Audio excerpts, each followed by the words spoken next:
Hello and welcome back to Sports on the Rocks with Ken Larimer. This is episode 10, and we have a lot to talk about today. But we're kicking it off with news that shocks the world. We have to talk about it. The Home Run Derby. The Home Run Derby this year happening in Arlington, Texas. I tuned in. I hadn't planned on tuning in, but I was watching Game of Thrones. I was catching up. The House of the Dragons. And, by the way, episode, I won't spoil it for you, but needs more dragons. It's called House of Dragons. I want to see more dragons doing stuff. Flying, eating, biting, dying. Spoiler alert. But the Home Run Derby, I tune in. I see it on the ESPN app still going on. I'm late. We're already 4 batters in. Alec Boehm already cranking 21 home runs. The announcers are like, Alec Boehm, they're showing him. He's being all cutesy when they interview him on the side. They're like, oh, so what do you think? And he was like, oh, I think that I'm good. Or whatever he was saying, you know. Just seems annoying. Happy for the kid. But, I mean, when you talk like that in these sideline interviews, you better show up and show out and win this thing. But, quick rundown of the Home Run Derby. Was the Home Run Derby broken? Was there something wrong with the Home Run Derby? Because I'm watching the Home Run Derby, and there's a clock at the top left. It's rolling down 3 minutes, and then at any point, he's just whoever's at bat is calling timeout. And then, but there's also a pitch count, so there's 40 pitches and 3 minutes. And then there's, after the 40 pitches is done, it could be done before the 3 minutes or after. One thing I was actually impressed with, I don't know who came up with the 3 minutes, 40 pitches, but some of these guys, just the tempo is like pitch, hit, pitch, hit, pitch, hit. And I don't know if they had to have, practiced that with whoever they chose to throw them the ball, whether it be a hitting coach, a friend, or in Pete Alonso's case, who, by the way, Pete Alonso, find a new hobby. Maybe you should worry about the Mets, because if I have to see Pete Alonso in a home run derby, I get it, the guy won a couple times. And it's like the only thing he cares about all year because the Mets are trash.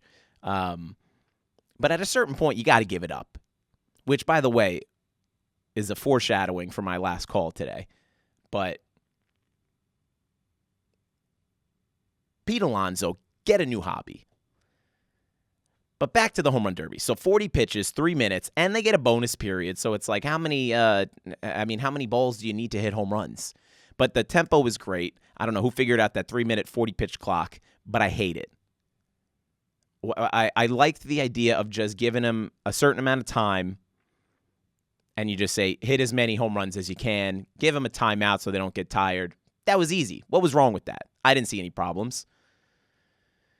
Then after the first round, they gave them 27 pitches and 2 minutes and then another bonus period. Now, this bonus period, by the way, if they hit the ball, the batter, if they hit a home run and it goes over 425 plus feet, they get another ball.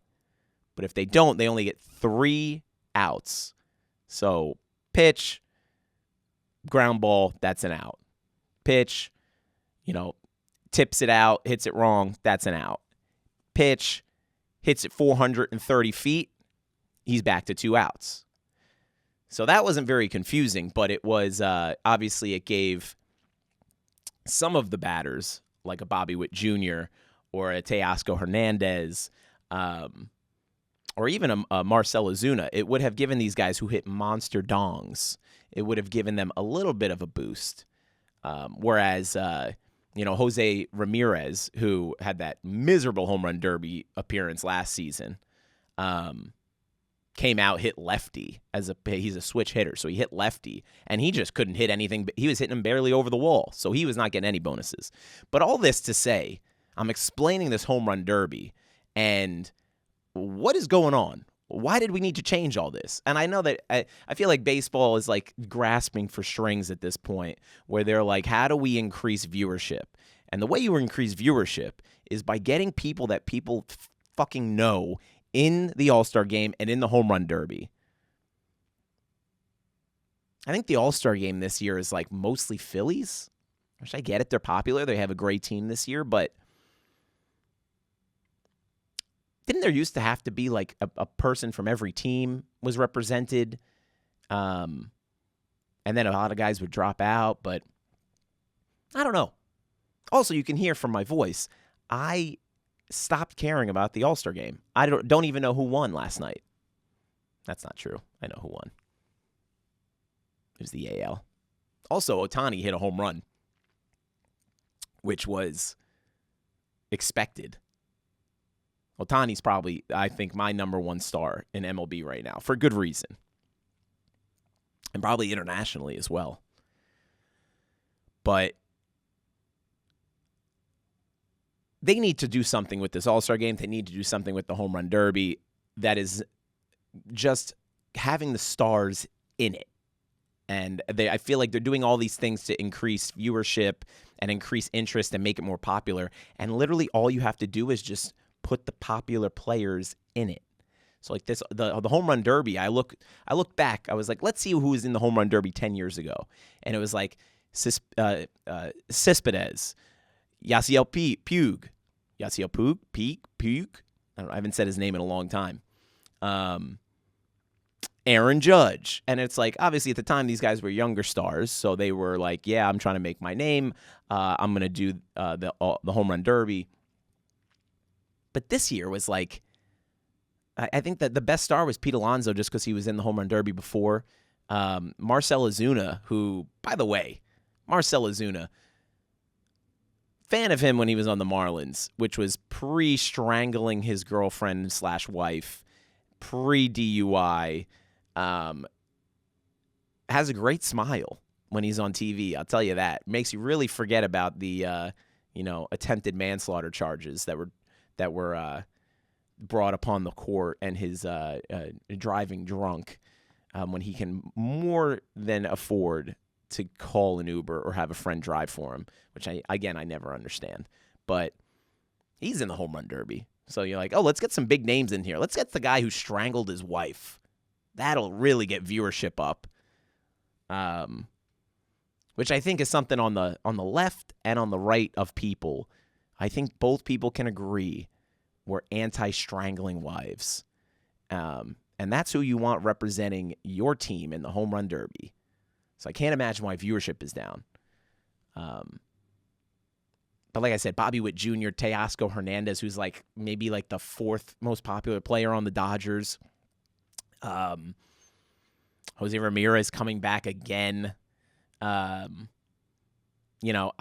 watched because I'm a sports fan, and there was nothing else on TV.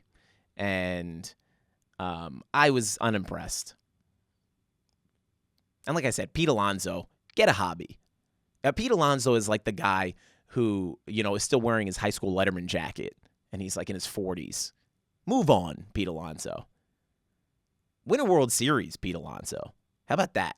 How about stop raking in the $1 million prizes from the Home Run Derby and take off the Letterman jacket? It's time to raise a family. Time to win a World Series. Also, at the end of, the head-to-head, so they bring out Teoscar Hernandez and Bobby Witt Jr., bam.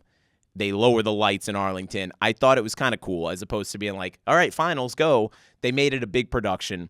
They bring out Bruce Buffer, who, if you don't know, is the let's get ready to rumble guy. And this guy, another one. He's another iteration of Pete Alonso. Bruce Buffer, it's time. Which is actually, ironic enough, what his brother says with the UFC and MMA. It's time! But it's time, Bruce Buffer. It's time to move on. Again, foreshadowing to my last call. Moving on. Bruce Buffer is still rolling this guy out. The Biden of announcing. They bring this guy out. They roll him out. And he does the announcing for the head-to-head for Teoscar Hernandez and Bobby Witt Jr., which, I mean, if it was in Vegas, I would have understood it. But it's in Arlington, Texas. Like, just announce it. Get them out there. Start hitting the balls. But overshadowing everything I just said, making international viral news, Ingrid Andress, if I'm saying her name correctly, but if I'm not, it doesn't matter, absolutely murders the national anthem. And when I say murders it, she murders it. Oh, say, can you see by the dawn's early And I will say, to start, I thought it was just her vibe. I thought this was just the way she sang. I didn't think anything more than it was just maybe bad. Like there's like Maggie Rogers now. It's like that whisper singing, you know, that all the girls are doing, and that's super hip. And they're like, and you get in the back in the car, and the back of the car, and I'm riding on my horse. And it's like, oh, maybe she just has a little country twang. But then she starts hitting some of these notes.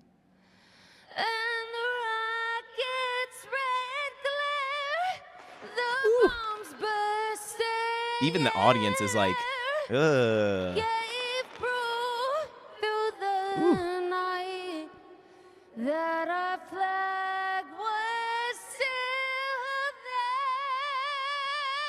Ooh. Jeez. Oh, say does that star-spangled seems like a sweet girl too. 4-time Grammy-nominated artist as well. Or the land of the free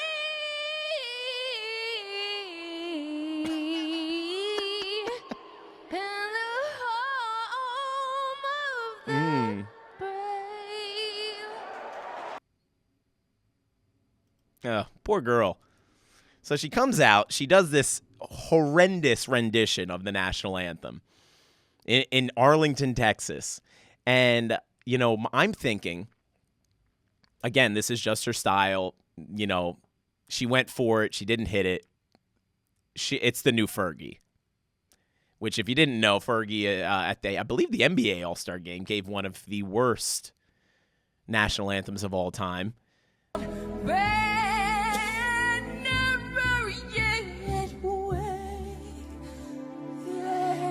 Ingrid Andress. Viral.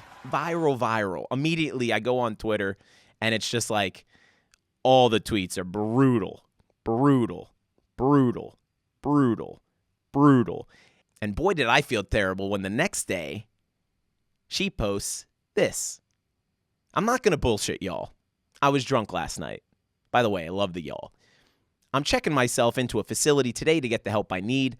That was not me last night. I apologize to MLB, all the fans, and this country I love so much for that rendition.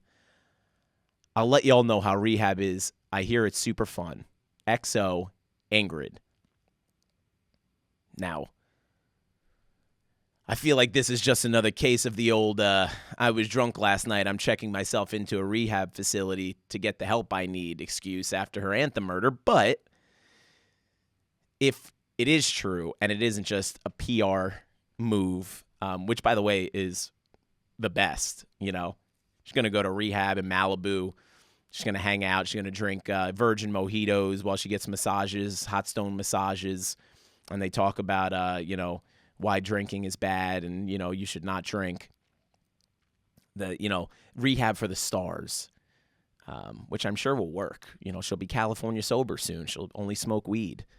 But if it is true and I'm an asshole, I hope she gets the help she needs, because addiction is no joke, and especially if you're showing up drunk to sing the national anthem in front of a national audience, you may have a problem. But I have a feeling that this is a little bit of a PR save. I've seen a lot of you ever see it's the age old, like the politician comes out after, you know, he gets caught cheating on his wife. And he's like, you know what? I have a sex addiction. I'm getting the help I need. Me and my family are praying. And you're like, yeah, sex addiction. Sure. Or like, you know, The one person I didn't see do it was like Morgan Wallen when he was throwing the chairs and the furniture and shit, and he just showed up at his tour after getting out of jail the next day, and they never said anything. I don't remember him saying he had a drinking problem or anything. He was just like, yeah, I fucking partied, which that's what I want from my stars. I want you to make mistakes, and I want you to own up to them. I don't want you to come out and say, you know, wow, I fucked up and this went viral. I'm going into rehab, insert rehab to fix whatever problem I caused. But again, I could be an asshole and she could actually be going to rehab, in which case, I'm sorry, Ingrid, but I don't know. Question everything. You never know. But the home run derby, wow. You know, finding a way, when the home run derby is overshadowed by the national anthem, which, by the way, is the intro for the home run derby, you know it wasn't that exciting. Which, by the way, spoiler alert, Teoscar Hernandez won. Moving on to something even more American, the Nathan's Hot Dog Eating Contest. Now, it happened on July 4th, so I'm giving you this a little late, but some things to talk about. Some things that piqued my interest as a man who loves hot dogs. Joey Chestnut, of course. The man, the hot dog legend. Joey Chestnut is a monster, and for the he is Nathan's Hot Dogs. When you think Nathan's Hot Dog Eating Contest, you think Joey Chestnut. When you think food eating contest, you think Joey Chestnut. This is a list of the all-time Nathan's Hot Dog Eating champions going back to 2011. And if you notice, it says Joey Chestnut a lot. There's a lot of Joey Chestnut, ranging from 62 dogs to 76 dogs. He had that window, that window from, that COVID window. 2020 was 75, 2021 76. Like most of us, he was putting on a little pounds, little LBs, feeling a little too comfortable eating some hot dogs. Maybe he's having instead of his normal, 62, 63s, putting back an extra 10. COVID weight. The world is ending. Have an extra 10 hot dogs. So that's how much Joey Chestnut means to the hot dog eating contest. Now this year, Joey Chestnut out, banned, due to his deal with Impossible Meat. And you're like, Joey, how could you do this to us? How un-American. Joey, don't do it. We want to see you eat the hot dogs. We want to see you engorge yourself with hot dogs and throw up after. How stretchy can you make your stomach? Dunk those dogs in the water. Dunk the buns. How many hot dogs can you put in your mouth at one time? Stretch those cheeks, Joey. Let us see it. But this year, no Joey. Why? Again, signs with Impossible Meat, and good for him. Got the bag. Apparently, signs a 4-year, $1.2 million contract with Impossible Meat. Now, my partner is vegetarian, but is a great cook. Cooks a lot of meat. I have dabbled in some Impossible Meat, some Beyond Meat. Impossible Meat, when it came out, was like the biggest thing. They went, Impossible Meat. It bleeds. It has the same texture as meat.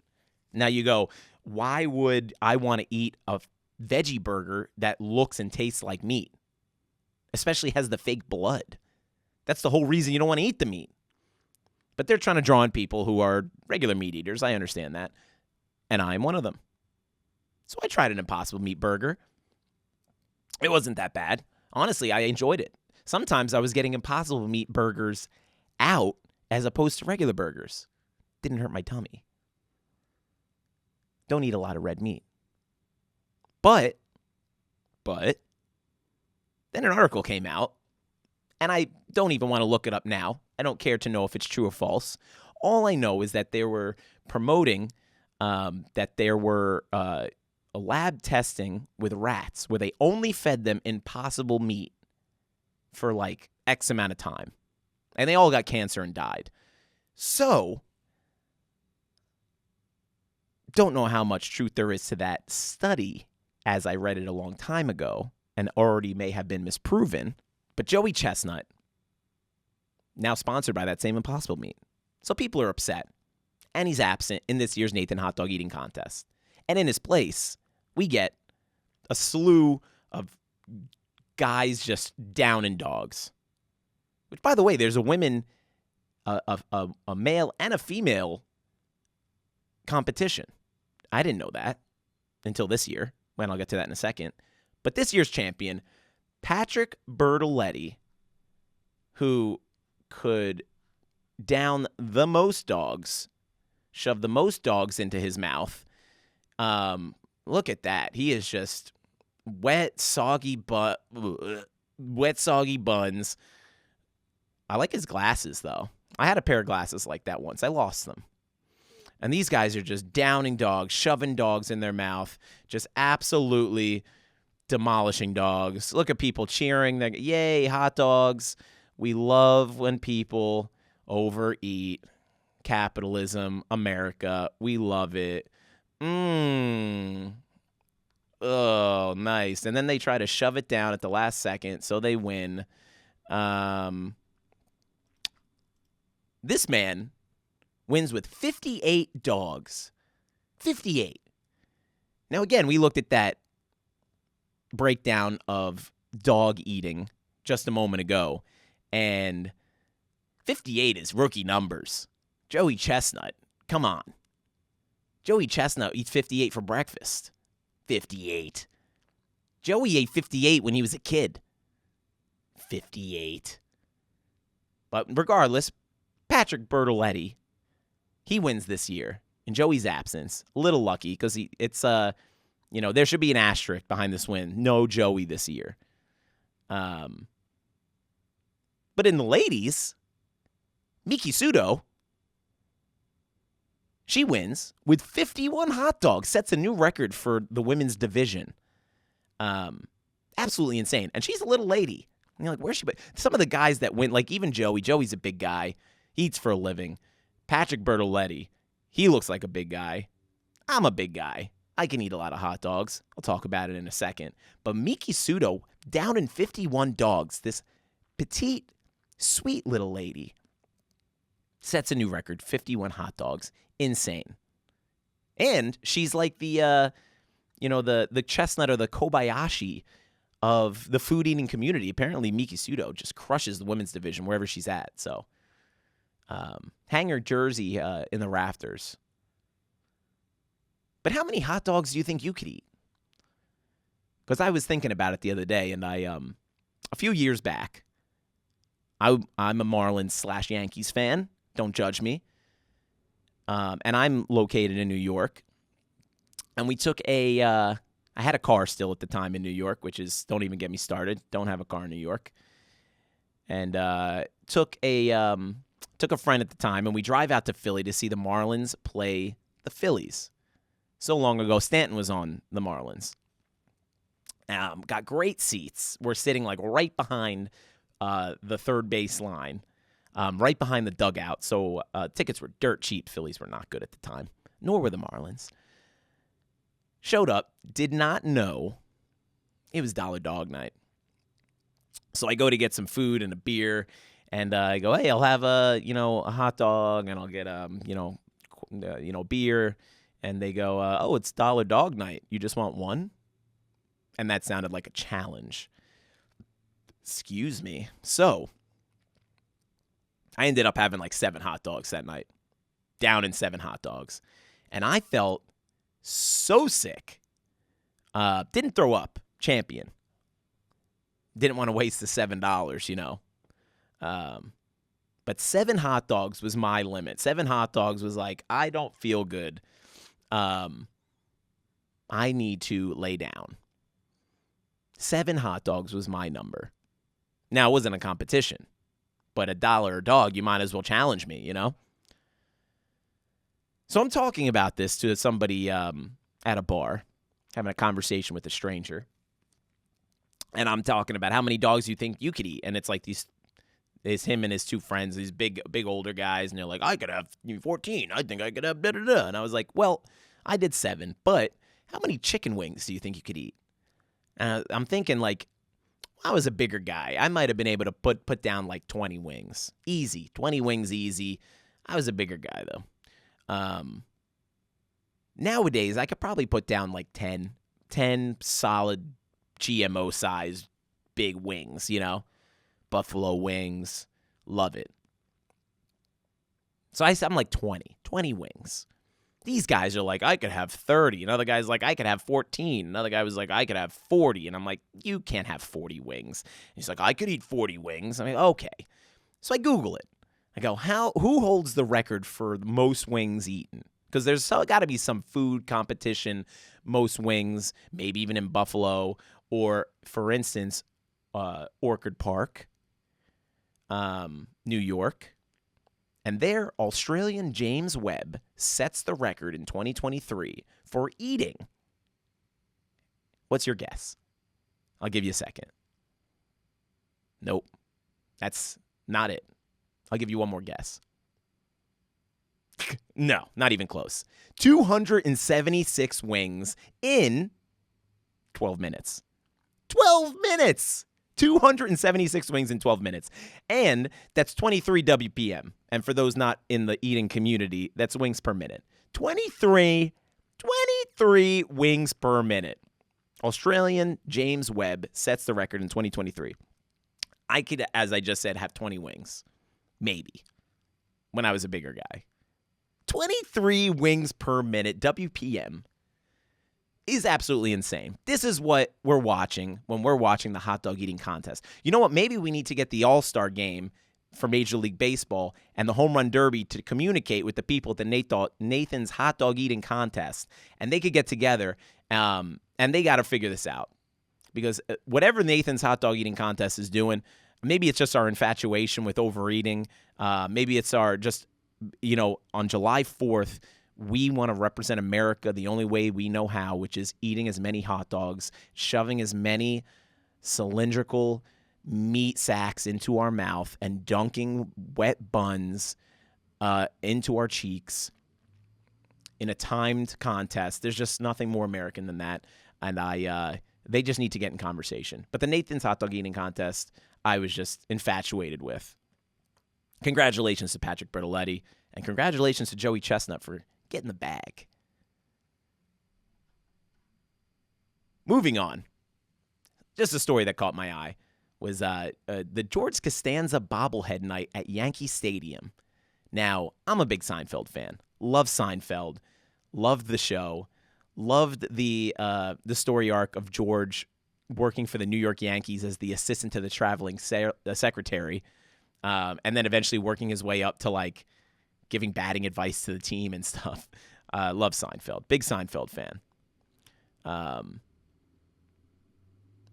But the Seinfeld bobblehead, really beautiful.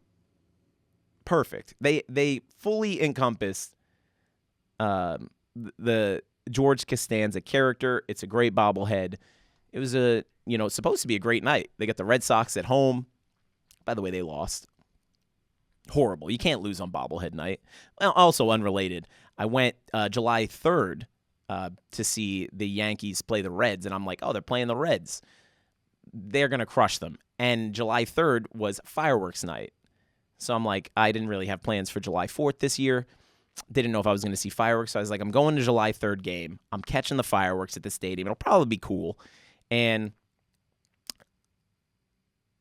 they fucking lost to the Reds in my game, too. But that's aside.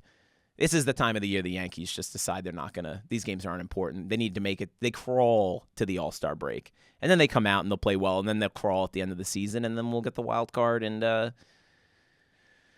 another year as a Yankees fan. But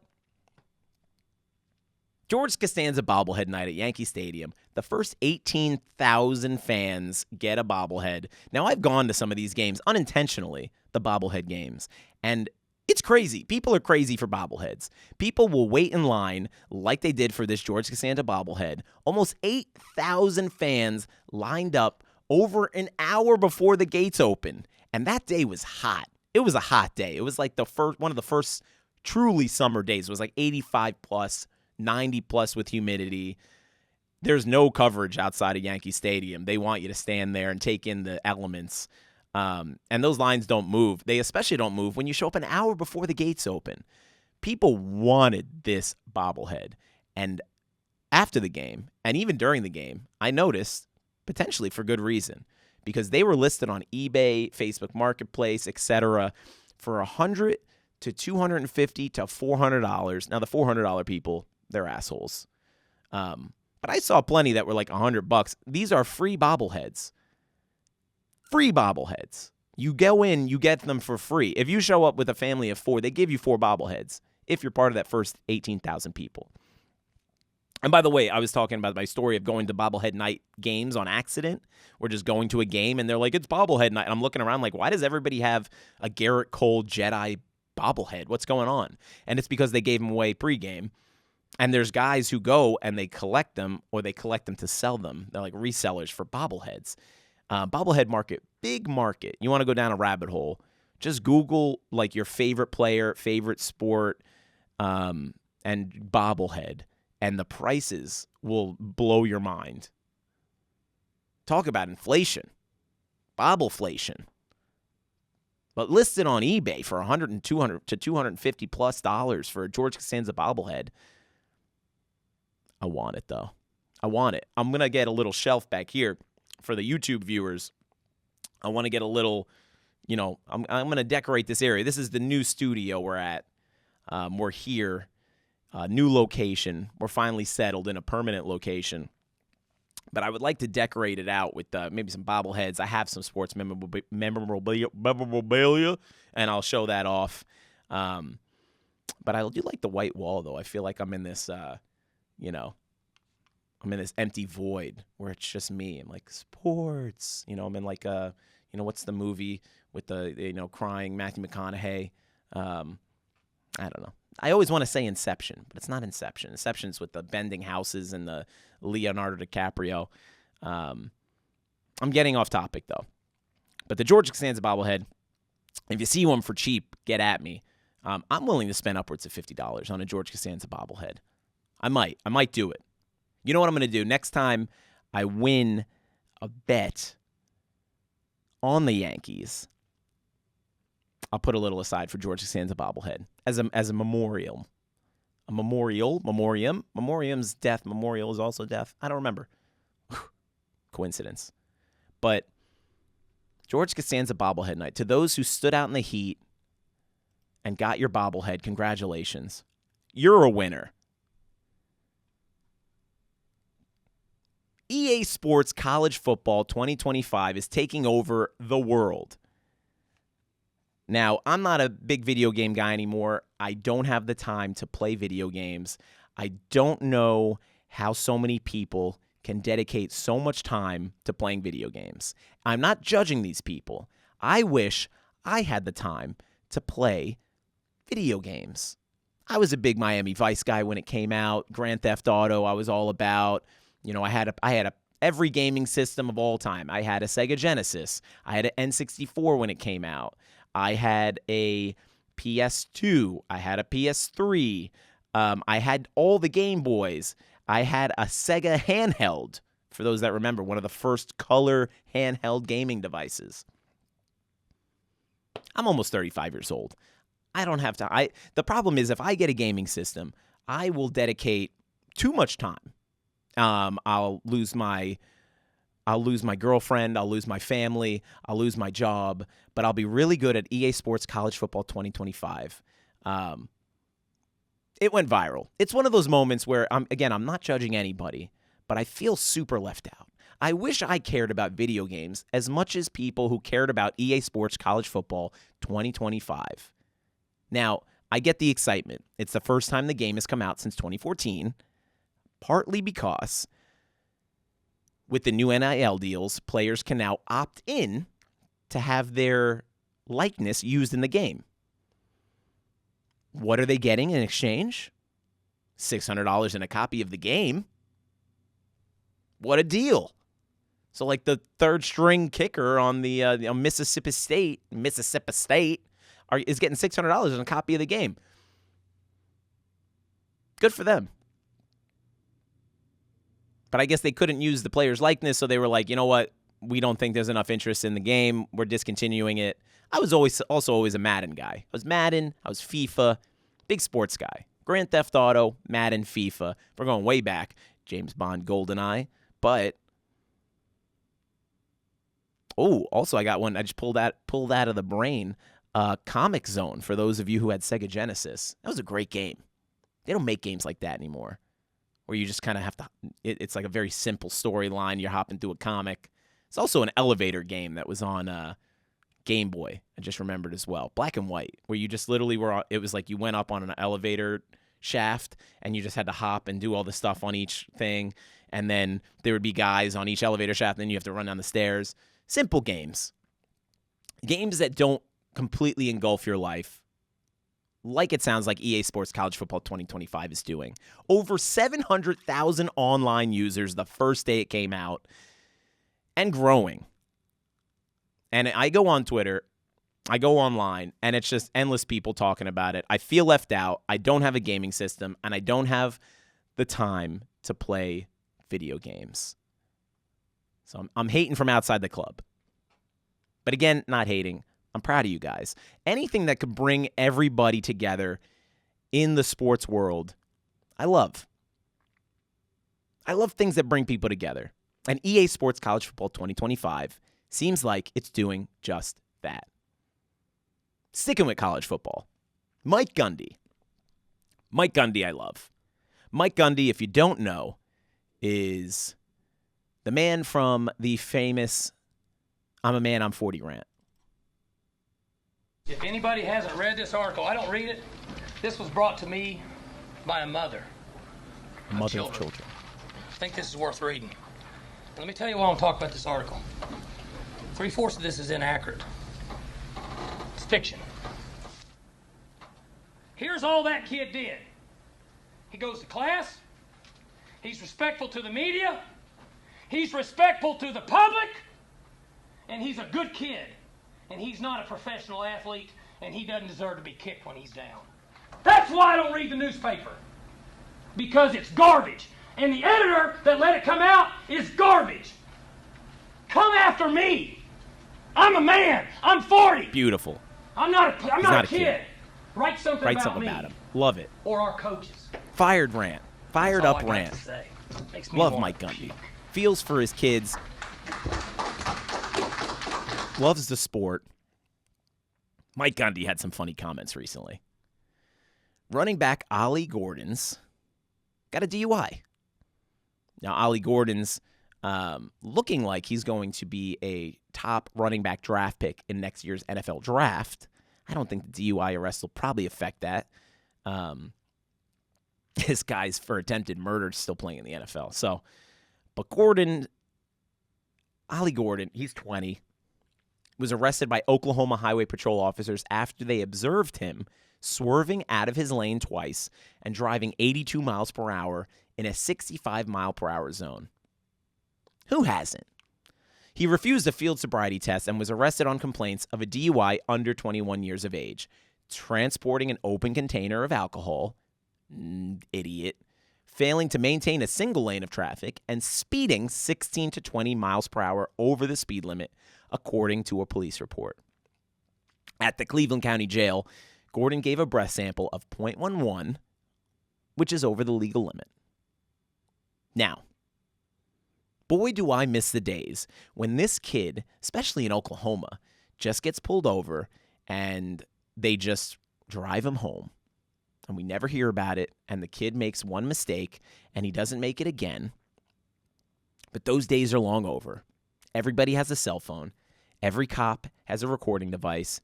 And every cop has a bone to pick. Who do you think you are driving like this? You know better than that. It's like a moment to be like, now, I'm not a proponent for driving drunk. I think it's really stupid to be driving with an open container of alcohol. And I think it's really stupid if you're supposed to be the top pick in the NFL draft next season that you're doing any of this. Again, you know he's getting money. He has an NIL deal or deals. He doesn't have a job. His only job is to be a football player. Why are you risking all that and driving 82 miles per hour drunk with an open container in Oklahoma? Which Oklahoma, again, back in the day, they didn't care. Nowadays, I guarantee you that cop was ecstatic. Couldn't wait. He said, You're Ollie Gordon, you know? But then Mike Gundy comes out with these comments explaining the situation and bringing more light to his confusion about drinking and driving in the legal limit. So I looked it up on my phone. What would be the legal limit? Like in Oklahoma is .08, in Ollie was .1. So I looked it up, and it was based on body weight. Not to get into the legal side of it, but I thought really 2 or 3 beers or 4. I'm not justifying what Ollie did. I'm telling you what decision I made. Well, I thought I've probably done that 1,000 times in my life.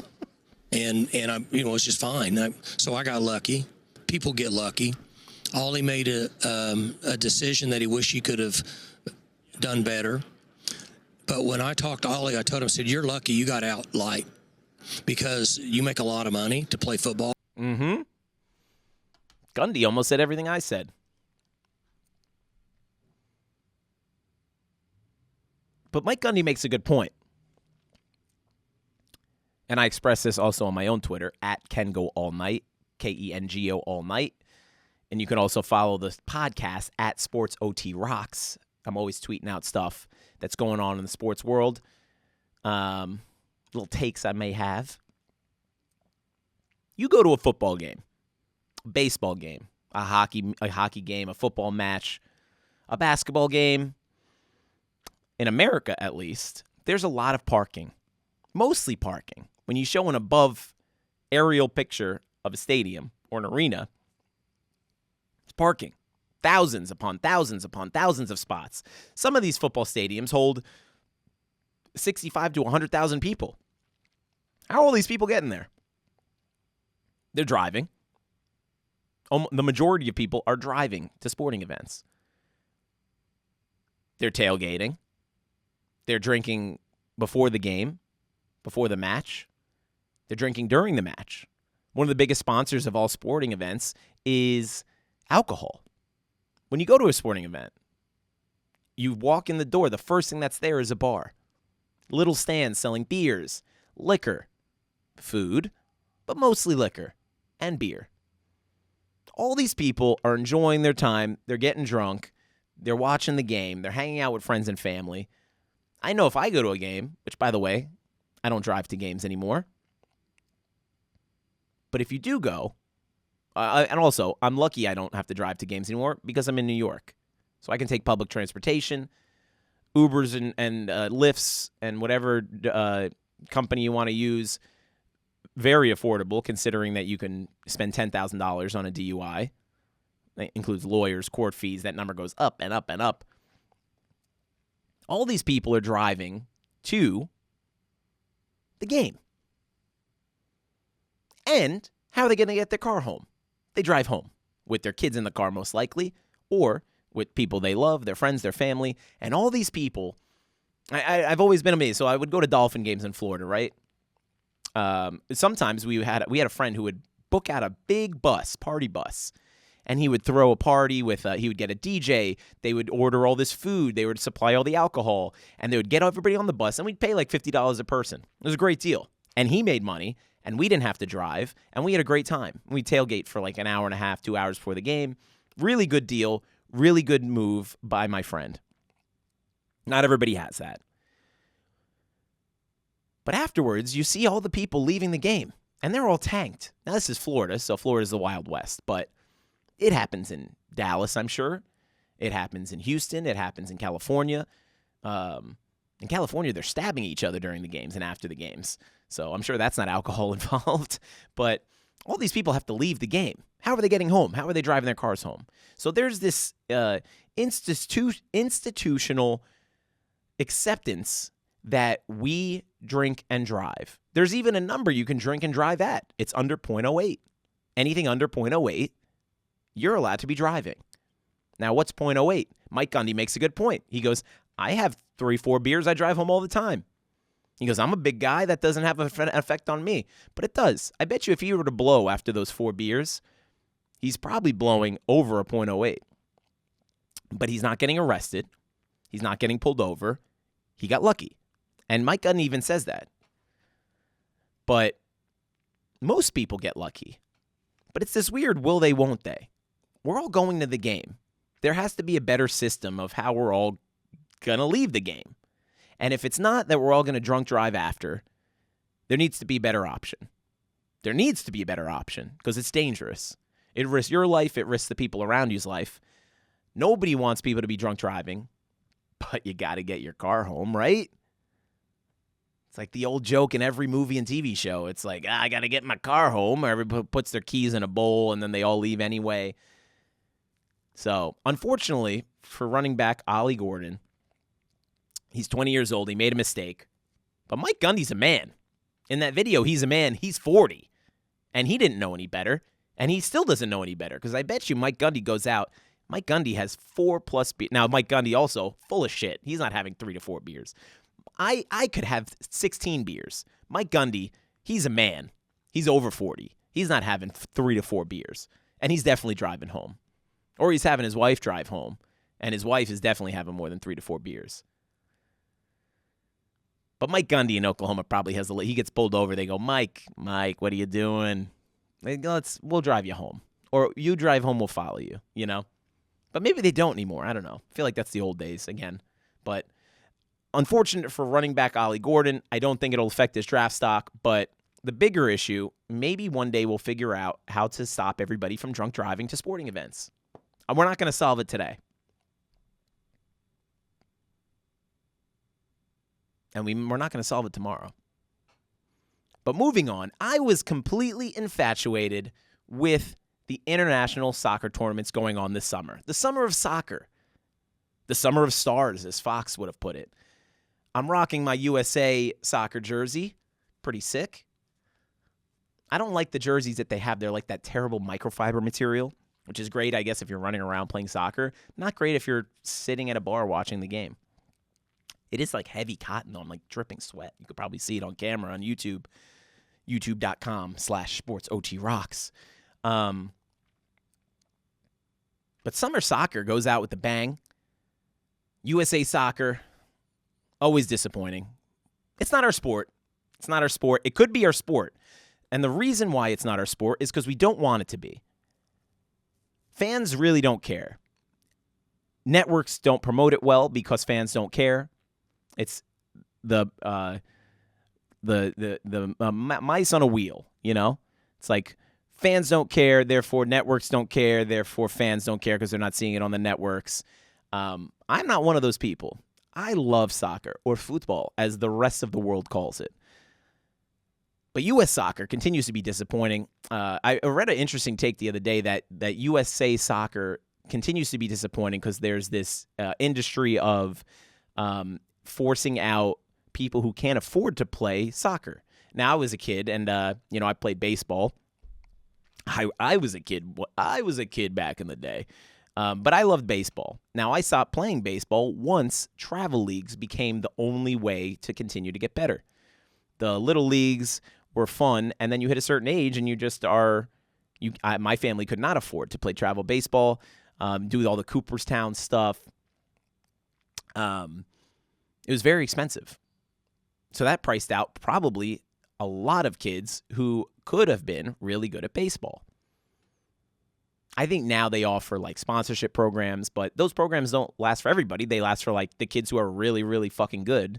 But what about the kids that were like kind of good, who could have been really good if they just continued with the sport?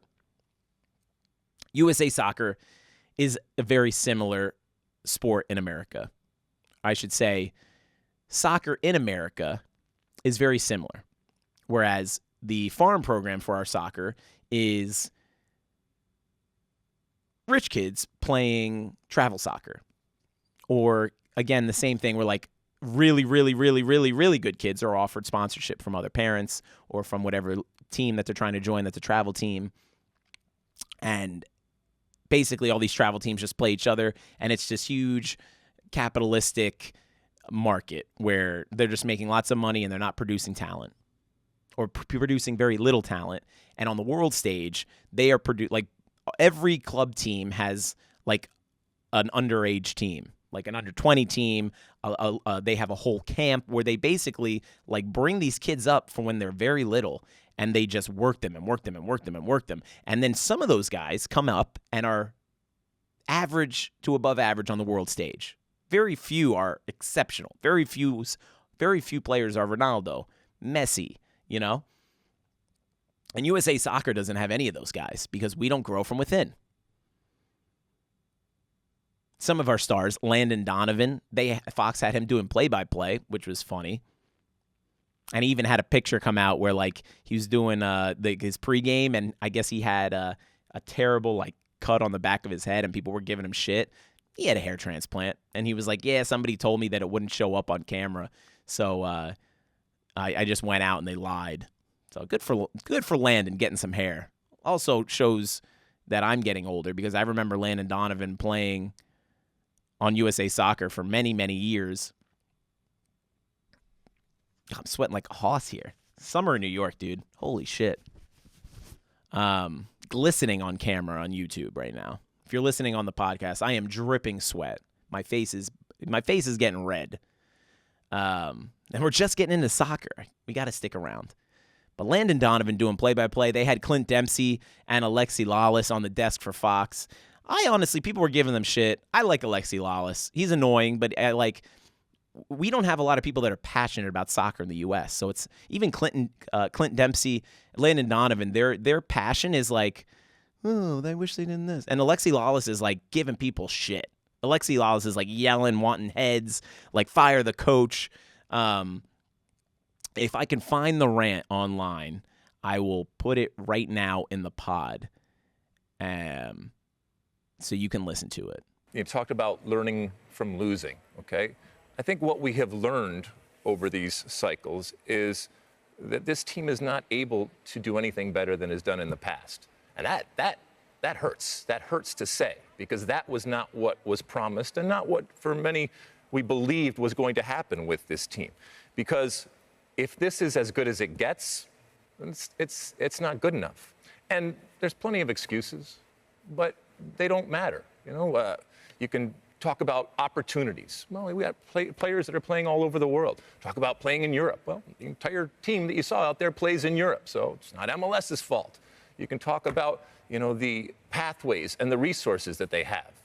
No generation has been given more, and yet this generation hasn't lived up to that bargain. And when it comes to Greg Berhalter, we heard Stu Holden say it's exactly right. I know there's a sport in firing coaches in all professional sports. And I know the knives are out, and they should be, because this is not good enough from Greg Berhalter. And you have to ask yourself, with 2026 coming barreling down the pike, it's going to come real quick. Less than 2 years away. All right? We can't afford to waste it. We can't afford to be embarrassed. And we can't afford to arrive in the summer of 26 with a team that has not progressed, that has not evolved, and has not improved. And I'm sure if Greg Berhalter was here, he would say, oh, but you don't see what's happening inside. I don't give a crap what is happening inside. I don't care about the dynamic. I don't care how much your players love you. I don't care how kumbaya it is. All I care about is I see a U.S. men's national team that is better than before. And we haven't seen that, and that's a problem going forward. I love the coverage. I think Fox did a great job with the coverage. I loved that there were soccer games on they had the Euro and the Copa, so the USA was in the Copa. But the Euro was fantastic. You can see the difference between the Euro and the Copa. As somebody who doesn't watch a ton of soccer but watches enough, the European teams are way better than the Copa teams. And the Copa teams are so annoying. I've never seen more flops and bad refereeing and just overall weird, like, aggressively, like, dirty plays from the Copa, as opposed to the Euro. Just seems like a better sport. Big fan of European soccer. But the Stars were almost lacked there. And again, this will get to my last call. But Mbappe, not old, but Mbappe, who was supposed to be the face of the Euro, they put him on the billboards.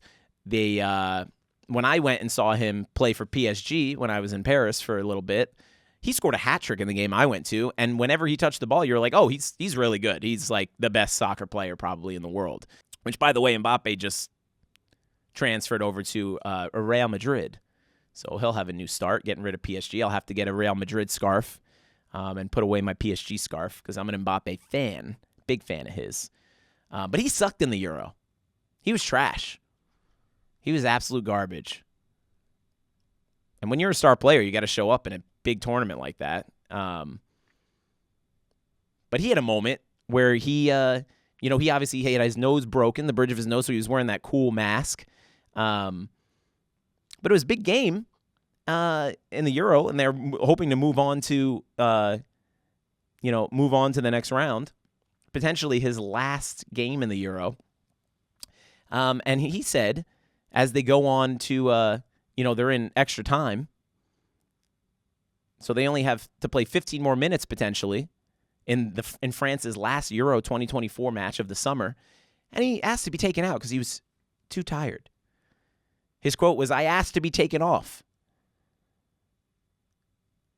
At halftime and extra time, he told the France coach that I didn't feel it anymore, that I was too tired. And I went onto Twitter and I was like, Mbappe coming out of this game before penalties is the softest thing I've ever seen. And I compared it to, imagine if Tom Brady came out of a playoff game overtime because his nose hurt. And it's weird because then in his next match, he didn't wear the mask. So it wasn't the nose. And then after the game, him saying he was just too tired, he has to be taken off. You find the energy, Mbappe. You're a star. You're a star. You're the best player on your team. This is potentially the last game. When it's the last game, like NBA playoffs, NFL playoffs, like these guys come out after they lose and they're like, they had a torn ACL. They have broken ribs. They have, a torn, shoulder, everything, torn muscles in the shoulder. There's always something going on with everybody in the playoffs. But you play through it because you're a star and you're the best player on the team. So even though I'm an Mbappe fan, I was disappointed with his Euro performance. And he even said afterwards, after the conclusion of the Euro, that, it was an absolute failure for him, which, no duh, Mbappe. But we concluded the Euro with Spain beating England 2-1. Now, England is 58 years without any cup, which is a misleading stat because their only cup is from 1966, and it's a World's Cup in the men's division. Now, they keep saying England, 58 years without a cup on all the shows. England fans are railing. The Lady England team, the Lionesses, as they prefer to be called, they won the Euro in 2022 against Spain, and they also have 8 World Cup titles. So the ladies are doing fine. Don't say England. Say the English men, because the women are crushing it. The USA is the same deal. Like, our USA soccer team is fantastic for the ladies. It's almost unfair. The men's team is lack thereof. But Spain, England, I was infatuated. I watched this game, and again, the timings for this game and for all the Euro matches were perfect for my schedule. They were like noon, 3 and 6. The Spain-England game, the final was at 3 p.m. on a Sunday. It was perfect Sunday activity, watching Spain play England at 3 o'clock. And the Copa that night was at 8. But we're going to have more about that because it didn't start at 8. Lamine Yamal, one of Spain's future stars, became a star in the Euro. Turned 17 the day before the final. And I loved it because they had this embarrassing birthday video that they posted. Because after the final, or the day before the final, they surprise him with this cake. And it's like literally every 17-year-old on their birthday, where like everybody's singing to them and they get the cake and he's just embarrassed and wants to end everything. And he's like, "Why are you doing this to me, guys?" 17 years old. Imagine being 16 playing in the Super Bowl. 17 playing in the Super Bowl. It's insane. So they surprise him with this cake. It's his birthday. Plays fantastic. Has an assist in the final. Scores one of the goals that helped them win the game in the previous match. But watching the game, again, I'm watching from the outside. I am a soccer fan, but I don't understand much of the strategy and the formats. I didn't play soccer as a kid. I played for 1 year. I was the goalie. Again, as we talked earlier, 20 wings. I was a big guy. But the England team, the British, they just seem to play British, if that makes sense. They just play very slow, very meticulous. Whereas Spain is like pass, pass, pass, pass, goal, assist, bam, bam. Like the Spanish team looked fast. They looked better than England. The 2-1 is misleading because it's soccer. Spain was the better team. They were the better team in the whole tournament. Spain was my pick to win the tournament. Spain won me a little money. But the English play British. I don't know how to make sense of it. They fired their coach. He's done. And Team USA is like rumored to be signing him, which why after watching the Euro, why would you want to sign him? I guess we'll take whatever we can get, you know? But England's goalie was the face of the show, the star of the show, if you will, and his water bottle, which was interesting. His water bottle, he lists, and if I could zoom it in for you, he has a penalty taker list for every team that he plays and lists exactly what he believes, like predictions, and I'm sure there's a lot of analytics that go into it, of which way statistically these guys are going to shoot the ball in penalties. And he broke this bottle out in 2 of the last 2 games because they went to penalties. Or I should say in a few of the games in the Euro, both in the group stage, well, not in the group stage, but in the knockout rounds. But not just for the water bottle, but for his ridiculous faces. Went viral, memes galore, because I guess the announcers were saying he has this way of, trying to throw off the strikers, the penalty takers, if you will. Biggest takeaway from the Euro is the practice of the losing team having to walk to the podium to collect loser medals and pass by the winning team. And as they pass by the winning team is just like trying to look like they're happy that they gave it their all. Love the Euro. I'll be back, Euro. But the Copa Cabana. The Copa was fantastic. But not for the talent. The Copa final, Argentina beats Colombia 1-0 in extra time. So they go 90 minutes, then 15-15. Then if they go right to penalties. Now the difference too for the Copa and the Euro was that the Copa went right to penalties. There was no extra time throughout, which didn't make any sense. But a lot of things didn't make sense in the Copa.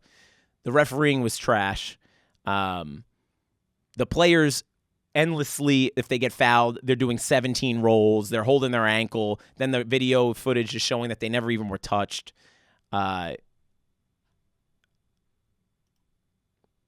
It's just, the Copa seems like a far worse product for somebody from the outside watching it. The players are clearly very talented.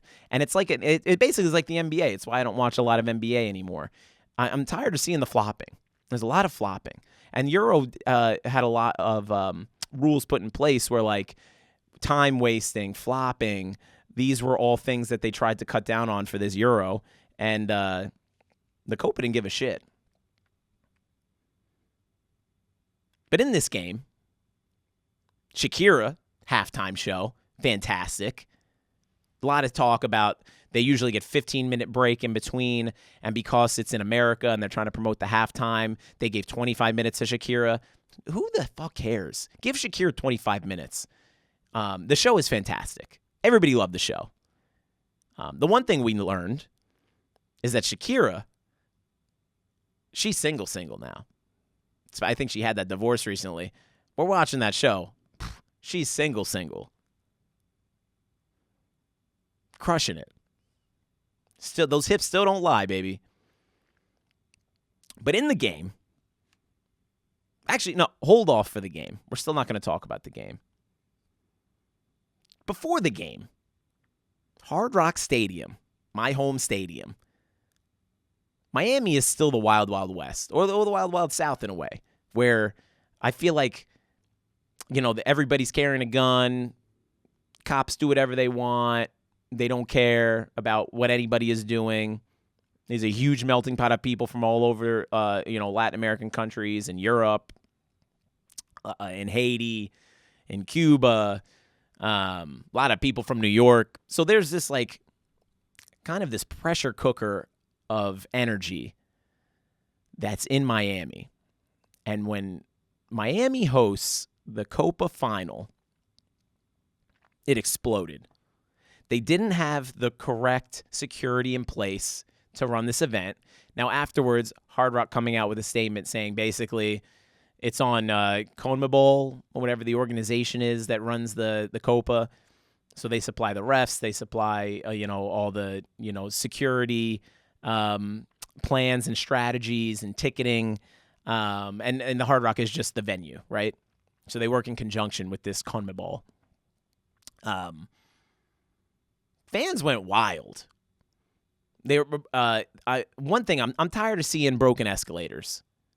Hardrock can afford to fix the broken escalators. People keep showing it like it's 9/11. They're like, can you believe the broken escalators? It's the same 2 broken escalators. They'll fix it. It'll be fine. They made probably hundreds of millions of dollars by hosting the Copa. It'll be fine. But all the videos, I was watching at a gay Mexican/Colombian bar in my neighborhood. I'm not a gay man, but I can appreciate good food and every single TV being on a soccer game with sound on Telemundo. Big fan. I was not the only straight man or straight woman in that bar, by the way. But great experience. I watched a few of the Copa matches and Euro matches there throughout the month because they have amazing food. Place called Frescoes in Astoria in Queens, New York. But great place. They have the game on Telemundo. I don't understand a word that they're saying. Everybody's speaking Spanish around me. I don't understand a word that they're saying. But I'm loving the vibes. I'm loving the experience. But on the TV, on Telemundo, I don't know what's going on, but everybody's just rushing the security. Everybody's running into the stadium. They're hopping fences. Cops are beating the shit out of people with batons. There's little dogs running around. It was a madhouse. Then the game is pushed back an hour and a half. So I'm watching again in Spanish. I don't know what's going on. Find out later. People were just rushing the gates. The stadium was just filled with people without tickets. Tickets for this game, by the way, were $2,000+. People flew in from all around the world, all around the United States to see this game at the Hardrock Stadium in Miami. Argentina and Colombia, fans that travel. The stadium, a lot of Colombians in Miami as well, packed with Colombia, yellow jerseys. The pregame almost overshadowed the game because an hour and a half, they're having to get people out of the stadium. They're trying to get the security back in order. It was crazy. The videos made it look like it was absolutely insane. There was all these videos after of these families and people being like, it was so scary, da-da-da-da-da-da. But one thing I'm tired of showing stuff at the stadium that's just broken. I don't care. And for everybody that says, this is why America is going to struggle with the World Cup, and this is why Americans can't have nice things.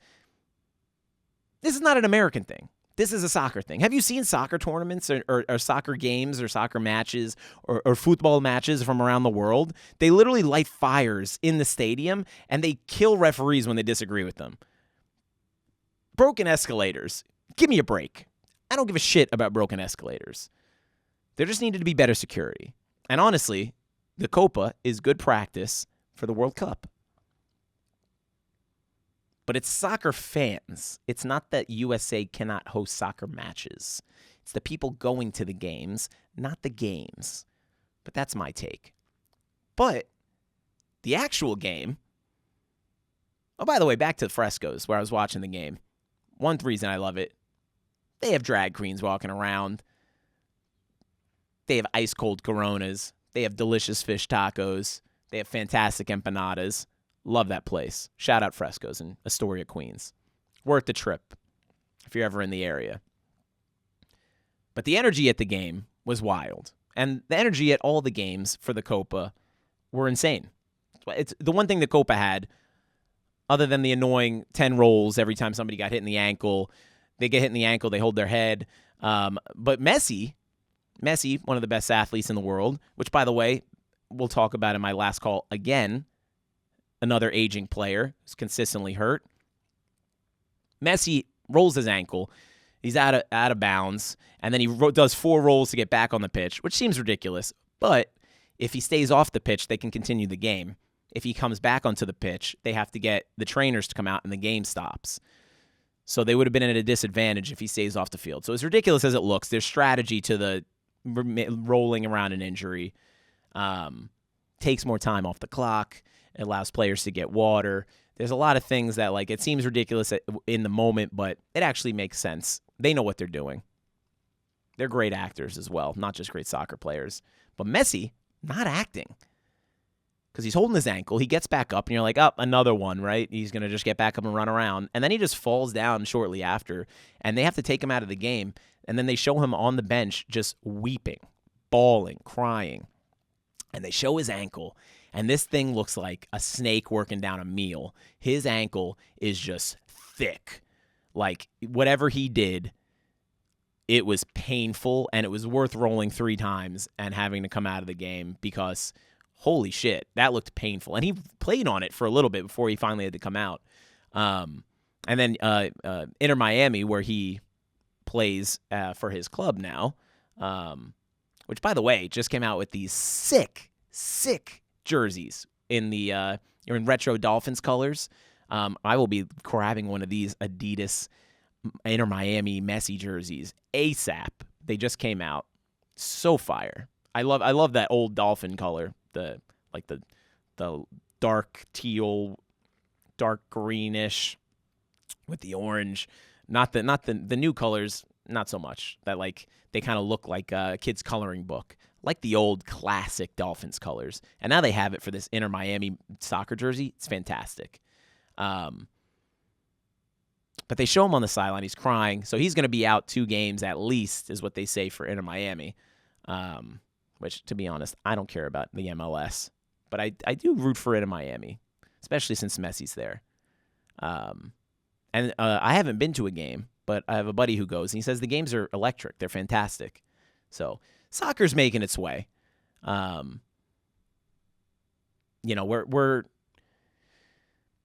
It's new to the U.S. as far as, we're at the whim of what the networks want to cover. One of the biggest things, one of the biggest reasons why, because I was born in New York and I moved to South Florida, and now I'm back in New York as an adult for work. I would say the hardest things as somebody growing up, my dad was Mets, Knicks, Rangers, Giants. And we moved to South Florida, and there wasn't a time you didn't get sports news down there. It was pre-internet. You weren't getting sports radio. There was no Sirius or something where you can get the New York channel. There was no podcasts. So you were at the whim of the news that was around you. And being in South Florida for so long, you adapt, which is why I'm a Heat, Dolphins, Marlins, Panthers fan. Panthers Stanley Cup champions, 3 Stanley Cup appearances in my lifetime. Miami Marlins, Florida Marlins, as far as I'm concerned. 2 World Series in my lifetime. The Heat, plenty of NBA championships. The LeBron years, we had Dwayne Wade and Shaq, good teams to root for. The Dolphins are my one painful spot, and I hate them, but I love them. And I can't wait for football season, American football season. But you adapt, is my main point. So as a USA soccer fan, or as a fan of soccer internationally, if you don't see it, you can't appreciate it. You can't be a fan of it. Now with the internet and, streaming services, picking up some of these games more often, like Paramount Plus shows a lot of the EPL games, the English Premier League. A lot of this, like Spanish League games are on at night. You can catch them on like FS1. It makes it easier than ever to be a soccer fan. Also, one of the hardest things I found was when I was in Europe for a couple months, not that long ago. If you watched the podcast, I even had the Eiffel Tower in the background of 1 or 2 of them. it's hard to get American sports out there. And you believe it because the time difference. So if I'm watching it, we went to 3 different soccer games. I got to see PSG play, I think it was Brest, B-R-E-S-T, in a French league. And then I saw AS Roma. It was fantastic. Saw AS Roma in Rome. And got to see, went to one EPL game, got to see West Ham play Arsenal. And West Ham got crushed. West Ham got lost like 6-1. It was a terrible game, but great stadium, great event. But these games happened, during the day there. They would happen at night here, and it would be hard to find the channel, or you would have to get the streaming service to be able to watch it.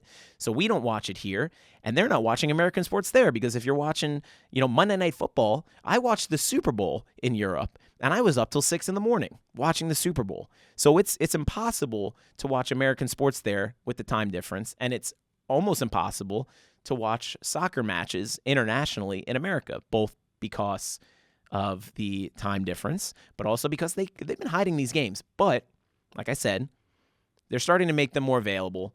More people are enjoying soccer, and I hope that translates into American soccer being a better product, especially with the World Cup coming up in 2026, where we'll be hosting some of these games. I hope to be at some of these World Cup games, though I know the tickets are going to be absurd. But maybe I'll be back at Fresco's, hanging out with drag queens, drinking ice-cold Coronas. And the best thing about watching soccer games at a gay Colombian/Mexican restaurant is sometimes the drinks are free. But the Copa and the Euro was fantastic. It was a great reprieve from a summer that would normally be lacking of sports. Just baseball season, but I love baseball. I love going to baseball games. It's hard to follow baseball every single day, even if you love baseball. Hockey ended well for me as a Panther fan. Basketball summer league sucks. I'm not going to talk about Bronny today on this episode, but I have a story coming out for the next podcast where we're going to do a little sum up of the Bronny situation. But you know what time it is. Let's go! Let's go! It's time for last call. Leading up to the 2024 presidential election, the biggest issue for voters is how old the candidates are. Joe Biden is 81 years old, can't string a complete sentence together past 4 p.m., and falls more than your best girlfriend in heels after 4 vodka sodas. Trump is no spring chicken himself at 78, and though he seems sharper than ever, the mental and physical decline happens fast at that age, and it's only a matter of time before he starts calling you your brother's name. Now, it's not limited to politics. People don't want to retire. They don't want to stop doing what they love. And I like to compare it to when your grandmother or grandfather or grandparent or dad or mom or parent gets too old to be driving a car. And you need to take their license. But they're an adult. They say, you can't take my license. I need to drive places. And you can't. Legally, you can't take their license. They're fine. But then they get in a car accident. A bad car accident. Or they hit a pole and they call you and they go, hey, I hit a pole. I need you to come pick me up because the tow truck has to take my car. For some, this story sounds very familiar. Then you get to take the driver's license. So you have to wait for the car accident to take the driver's license.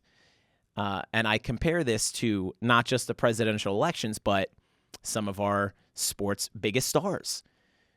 Ronaldo didn't have a fantastic Euro tournament. Messi, though he is a spectacular star, had some great assists, some great plays. Both him and Ronaldo, when they have the ball, they demand attention enough where other players around them are better. But then Messi gets hurt. And Ronaldo's crying because he can't find the net and he's taking all the shots. And then you move over to, say, the NBA. And you got LeBron at 40 years old playing just so he can play with his son. And then you have the NFL, where you have Tom Brady playing so much and so late in his life that his family leaves him. And it doesn't necessarily happen so much in baseball, because I feel like baseball, they make so much money. When it's time, it's time. Doesn't necessarily happen in hockey. Though I know Jaromir Jagr was playing until his 40s, but he was still okay. But he also wasn't playing in the NHL. He was playing in lower leagues.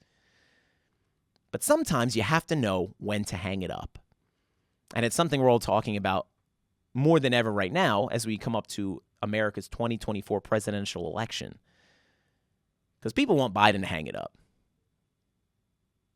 And I always think it's funny because it's just a matter of like his speech is a little off. And the people don't think he's mentally all there. But Trump is not much younger than him. But his speech isn't off. But he's also mentally not all there. This is also coming from somebody, by the way, I am neutral. I don't care for either man. I vote for Ken Go all night. Every single presidential election, because I vote for a candidate that has common sense. And if you want a candidate that has common sense, vote Ken Go. Write in Ken Go all night this upcoming election. Last election, 2020, I had 15 votes. So we're hoping to, those are rookie numbers. We're hoping to boost those numbers up. But Joe Biden, 81 years old, everybody's yelling at him, get out of the election, you're old. And he's going, I'm not old, you're old. And you go, all right, I guess I'll let you keep your license for now, but as soon as that car accident happens, it's time to give it up. And again, this is a sports podcast, so comparing it to Ronaldo. They were down in whatever match I was watching them in, where he's crying because he misses a wide open goal, and then he's taking a bunch of shots just to make up for it, and he's missing them all. And this is taking away from the players around him getting better and the players around him being able to step up. It's a lot about me, me, me. In politics, me, me, me. I don't care about all you. It's about me, me, me. Ronaldo, me, me, me. Messi's still a great player. But when you roll your ankle, you get hurt. This guy for Inter Miami has been hurt all year. Me, me, me. It's time to hang it up. Time to move on. LeBron James, it's time to move on. I'm tired of hearing about LeBron James. Now, the thing with LeBron James is somehow still a beast. But it happens very drastically. Just a year or two ago, Joe Biden was the president of the United States. We all had full confidence in him. And now, everybody wants him to step down because they think he's a vegetable. It happens very quick. The decline is quick. If you let the athlete or the politician decide when they're done, you'll have to wait until the car accident, unfortunately. And I hope that is not the case for the United States presidential election and Joe Biden and Donald Trump. And I hope it's not the case for some of our favorite athletes. I hope they know when the time is and when they should finally hang up the jersey, hang up the cleats, hang up the socks, hang up the shoes. Or in the presidential election, hang up the suit jacket. But that about wraps it up for Sports on the Rocks with Ken Larimer. It was a great show. It's good to be back. That was episode 10. We'll be back. New set, new location. You can always connect with me at SportsOTRocks on TikTok, Twitter, Facebook, Instagram. I'm all over the place. I'm all over the social media. I'm hip. I know what I'm doing. Always find the pod, brand new podcast on Spotify and YouTube, Sports on the Rocks with Ken Larimer. Also, if you Google it, all these other shit podcasts pop up. It's just Sports on the Rocks with Ken Larimer. Check it out. Thanks for listening. Always appreciate it. You want to follow my personal account at Ken Go All Night. It's where I'm currently running my 2024 presidential candidacy. Hoping for 16 votes this year. We'll get those numbers up. Thanks for tuning in. Thanks for listening to Sports on the Rocks with Ken Larimer. Check me out on social media again at SportsOTRocks. And I'll see you all next time. Don't forget to tip your bartenders.